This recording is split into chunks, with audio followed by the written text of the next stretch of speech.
Hello!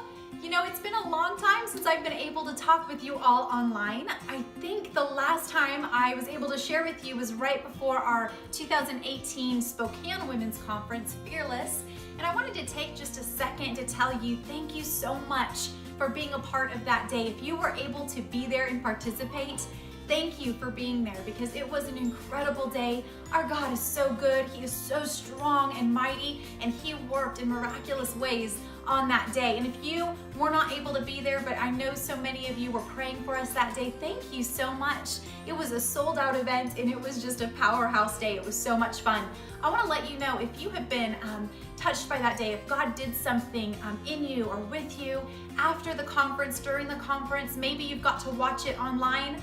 I would encourage you, let us know about that. It's so great to get to hear testimonies of what God has done, and we want to celebrate with you. We want to give Him glory. And so I just want to encourage you, feel free to do that. I love getting to hear what it is our God is up to and doing, and we're all getting to partner with Him. And so thank you for being there. Thank you for praying for us. And you can always email me at ashley@onetruth-ministries.com, and I would love to hear how God has used that day in your life. Today, I want to talk about something else, another way that God's moving and partnering in One Truth Ministries, what it is He's leading us into. And so today I want to share with you an opportunity we have for One Truth Ministries to partner with Hope for Kids International. Now, I don't know, some of you may have heard me talk about Hope for Kids before, but if not, I want to encourage you, if you're not familiar with their organization, you can go to h4ki.org and you can learn all about them. But they are a remarkable organization. They have been up and going for over 40 years. And if you don't know, I'll just tell you a little bit about them. Their vision in their heart is to reach children and widows in the most remote places around the world, impoverished areas around the world, in order so that they can bring healing and empowerment to destitute communities. And they do this through a myriad of ways, but one of the ways they do this is through meeting basic needs of the people in those areas, so that then they can share the love and gospel of Jesus Christ with them. And just about, I think it was 5 months ago, I had the opportunity to go back to the continent of Africa for my second time. The first was to do ministry in Rwanda, and then just about 5.5 months ago, I went to Uganda for ministry purposes and was able to partner with Hope for Kids. I loved every second of it. You know, I'll be honest, when I went over there, I really felt like and knew that predominantly what I was going over there to do was to speak at a women's conference, a 3-day women's conference in Lamino, Uganda. It was going to be their first women's conference they'd ever had, and I was so excited about that, and it was amazing. I mean, women were coming in from several different countries all around the area, and you know, the place was just full of these women hungry to know about Jesus. And I'm going to tell you, this is a side note, but I have not seen the fire of God fall in such a powerful way as I did during those 3 days in Lamino, Uganda. It was incredible to see women catch fire and ignite in their love for Christ and coming to Christ for the first time, but truly in being set free to be utilizing their gifts that God has given them.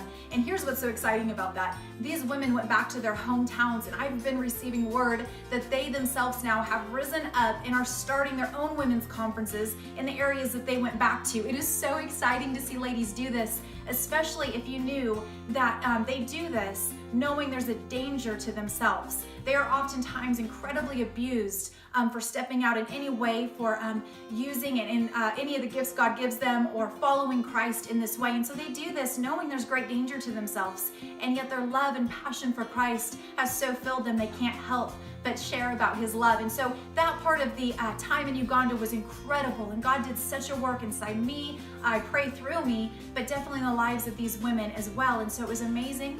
But something else unique happened there that I wasn't expecting, and that was that I fell in love with this organization called Hope for Kids. And here's why. I was able to see them minister in so many different ways and different avenues all throughout our time together. But what really just absolutely lit a fire inside me was their love for the people there. And I'm going to tell you something, that's what really captured my heart, is I got to see the way that they love these people, and it is a genuine Christ-like love. You can see it in the way they talk to these people, love on these people, serve these people. They love them. And so to see that love poured out time and time again while I was there, I was able to get to know and become good friends with Angie Simon, who is the Vice President of Hope for Kids, and our hearts just clicked. We just got it, and I knew that the Lord was going to lead us into ministry together, and so He's given us this opportunity in this way, and I want to share it with you. When I was there, one of the things we got to participate in was the dedication of wells that Hope for Kids had just drilled in certain remote villages, and that's really what they target, is villages where the government is not going to go to provide a clean water because either it's too remote, too hard to reach, and so Hope for Kids will tackle this. And there are more villages than you can count that's in need of clean water. And so on our time of going to one of the most remote villages they've ever served up to this point, we had to take a tractor into it. It was too hard to reach. But going there, it was so amazing because pretty soon, just the villagers are flooding around the tractor, just dancing and shouting and singing, because this was the most incredible day of their lives. This was the day that they got to experience and see clean water for the very first time, be pumped out of a pump into their buckets, into their canisters, and it was just amazing to sit there and get to watch this happen. And so as we got there, they led us into their village and they took us to their original water source. And I want to tell you, they have used this water source for over 100 years. This is where they have obtained water, and it was pretty much an enlarged puddle. And it was incredibly cloudy and muddy. There was mosquitoes and larvae all in the water. Animals use it. They shared it for bathing purposes, cooking, and drinking. And this is all they've had for this long. And there was a man, he was the elder of their village. He had lived miraculously over 100 years. And he shared with us how many of his loved ones, friends, village members, he had watched die over his lifetime because they are not able to have access to clean water. And sometimes we think about this and we don't get the reality of what this means for them. I told you they want to go Hope for Kids and meet the basic necessities of human life and then share the gospel of Jesus, and here's why it needs to be done in that order. And you need to think about this, but you cannot share Christ with those who are dead, who are dying and cannot hear you. Without the basic necessities of life met, there is not the ability to share Christ with them. And so the reason they do it like this is for that purpose. They need to be able to meet their basic needs so they can hear about the love of Jesus Christ and the fact that it was Him that provided this for them. And so these people who this is all they've had access to their whole life, it affects them all the way down from the oldest to the youngest. It is often the children and the women who are responsible to go find somewhat clean water. So they will travel for 4 or 5 miles a day one way in order to obtain a somewhat cleaner source of water. The problem with this is they'll miss out on school. They cannot work. Oftentimes they will become raped or abused on their way to or from these water sources. We actually got to experience and see firsthand cobras often will guard these water sources. And so children and women die from animal attacks, from reptile attacks that surround these water sources. It is incredibly devastating how this affects their life long term. And sometimes we don't get that until we're right there. We are blessed to be in a land where we want water. We go to a faucet anywhere and we have free, clean water. They do not have that ability. And so even in hospitals and in clinics, women and babies are dying continually because there is not the ability for clean water for any kind of sanitation purposes. And so to get to be there as this village gathered around this pump, and they decorated it, it was so beautiful, with lace and ribbon and anything they could find, flowers, because they were so excited for this. And so they all were gathering around shouting and dancing and laughing as we began to pump the first few drops of clean water into their bucket that they have ever seen. And I wish I could describe to you the celebration that took place, but here was what was remarkable. Right after that clean water was made available to them, there was an opening to share the gospel unlike anything I've ever seen, because they began to understand they were asking the questions, how was this made possible? Where did this come from? And we were able to share with them the love of Christ and the fact that He is the one who provided this water for them in a physical way, but that He is the living water in a spiritual way. That as much as they want to come and drink, they'll have to come here over and over again. But you drink of the living water that Jesus offers, and you will never be thirsty again. You know, this is so impacted me, and I'm going to tell you, the end of this day, we were able to share the gospel, and over 60 people that day came to accept Jesus Christ and were baptized into the family of God. It was amazing. It was amazing. Here's a verse I love in scripture. It's John 7:37. Jesus stands up in front of a large crowd in Jerusalem during a festival, and in a loud voice, he says, "Let anyone who is thirsty come to me and drink." And it encapsulates the work that they do there with Water for Kids International. And that is the part of them that goes and drills these wells. Let anyone who is thirsty come to me and drink. And I love even that first word. It says let. And I want to ask you and I to be considering, how do we let these people come? What is it that we can do to allow these people to have access to the water that they need physically and the water they so desperately need spiritually?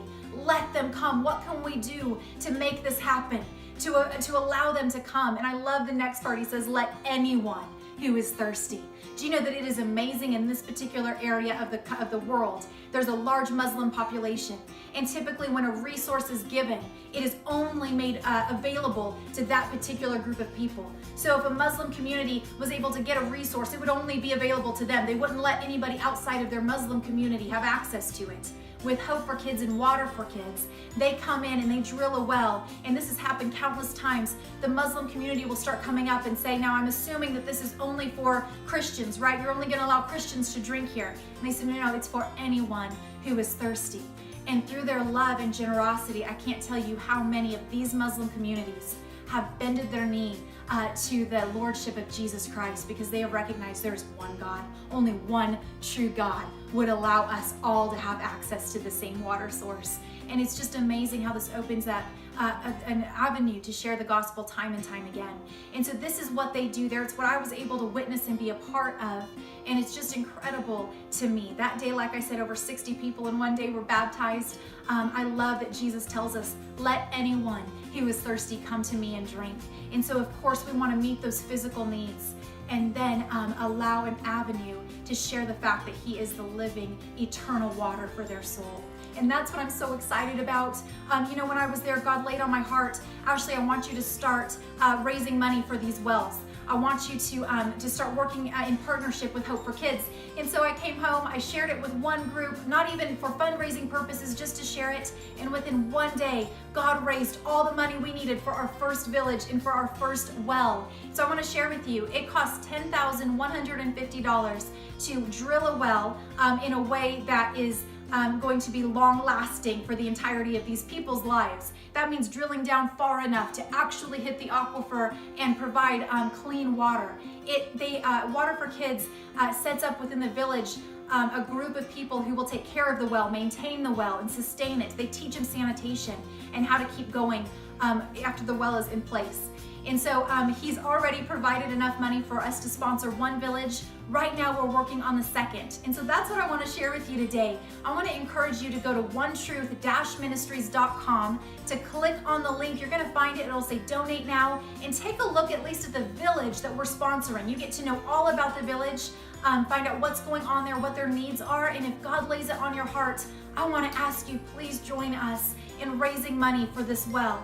I'll be returning pretty soon and able to dedicate the wells that God allows us to sponsor. But you are truly changing lives physically and spiritually through your donation. And so I want to ask, if God lays that on your heart, please look into that. onetruth-ministries.com. Click on the button donate now. I was just able to spend time with having lunch with Pastor Hillary. And Pastor Hillary is what they call in Uganda the Bishop of Water. He is the director of Water for Kids International. He is the one personally who goes to every village, the most remote villages you can imagine, to make way and make ready for us to be able to place wells within these villages. And so he was in the United States for the first time just a couple weeks ago. We sat down and had lunch. I am so blessed by him and his work, and you'll see pictures of all of this. If you have any questions, please email me. But I just want to ask you to consider partnering with One Truth and Water for Kids International. When we say, like Jesus said, let everyone who is thirsty come to me and drink. Amen? Thank you.